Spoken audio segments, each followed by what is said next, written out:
మరి పెద్ది గ్లిమ్స్ వచ్చింది, ఎలా అనిపించింది అన్న? ఊర మాస్ అన్న, అసలు పిచ్ ఎలివేషన్ అన్న. ఫస్ట్ టేక్ నుంచి లాస్ట్ టేక్ ఆ గోన సంచిని బీకేది కూడా అసలు ఆ షాట్లను చూస్తుంటే పిచ్ లేస్తుంది. పేరుకొకటి ఇది ఫస్ట్ గ్లిమ్స్ అనేది వదిలిన తప్పితే ఈ పెద్దలో ఫస్ట్ గ్లిమ్స్ లో లాస్ట్ షాట్ మాత్రం అసలు మైండ్ ఇంకా బెంగిపోయింది అనాలి. ఆ రేంజ్ లో ఉంది. భారీ ఎక్స్పెక్టేషన్స్ అన్న. మన రామ్ చరణ్ గారి లుక్స్, మన రామ్ చరణ్ గారి స్టాండర్డ్స్ ఎప్పుడైతే మన రంగస్థలం ఆ రేంజ్ నుంచే చూస్తున్నాం. తన స్టాండర్డ్స్ పెంచుకుంటూ ప్రతి సినిమాకి మన ప్రజలకి ఏం కావాలో, సినిమా కంటెంట్కి ఏం కావాలో తన బాడీ కానీ తన స్లాంగ్ కానీ ట్రాన్స్ఫర్మేషన్ చేసుకుంటూనే వస్తున్నాడు. కాబట్టి ఈ సినిమా కూడా పక్కాగా చెప్తున్నాను కదా, భారీ హిట్ అవుతుంది.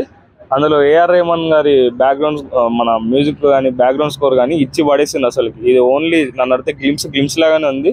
ట్రైలర్ రిలీజ్ అయిన రోజు అసలు కదా బయట.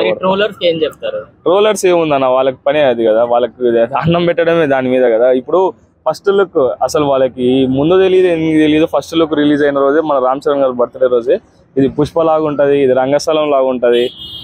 వాళ్ళు ఏదో బడ్జెట్ పెట్టినట్టు అది కాదు. ఖచ్చితంగా అయితే ఏది ఇప్పుడు రంగస్థలం కానీ పుష్ప కానీ దానికి ఒక 300% డబుల్ ఉంటుంది సినిమా. పక్క ఆ రేంజ్ ఉంటుంది పక్క. ఎందుకంటే మన బుచ్చిబాబు గారు కూడా ఫస్ట్ నుంచి ఈ స్క్రిప్ట్ సెలెక్షన్ పైన చాలా వర్క్ చేసిండు.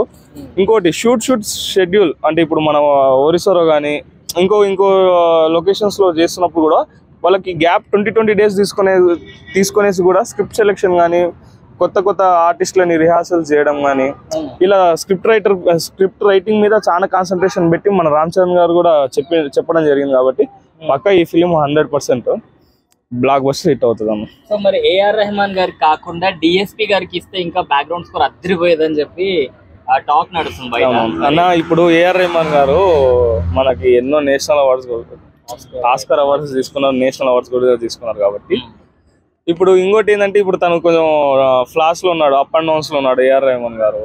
మనకి అందులో ఏఆర్ రెహమాన్ గారివి పాతవి నచ్చినాయి కానీ కొత్తవి ఏ సినిమా వచ్చినా సరే మనకంత హార్ట్ టచింగ్ లేదు. అనిరుద్ధ్, తమను, దాని తర్వాత మన డిఎస్పి దానికి అలవాటు పడ్డాం. కాబట్టి ఎంతసేపు ఉన్నా సరే మనకి ఏఆర్ రెహమాన్ గారి గురించి మనం తక్కువ అనుకుంటాం. కానీ ఖచ్చితంగా ఈ ఫిలింలో ఫస్ట్ గ్లిమ్స్ లోనే బ్యాక్గ్రౌండ్ స్కోర్ కానీ తను చెప్పే మాటల్లో ఎలివేషన్ బ్యాక్గ్రౌండ్ స్కోర్ వస్తున్నప్పుడు కూడా భారీగా అనిపించింది. ఖచ్చితంగా మంచి సెటప్ చేస్తుంటాడు అన్న ఫిలింలో అయితే మాత్రం.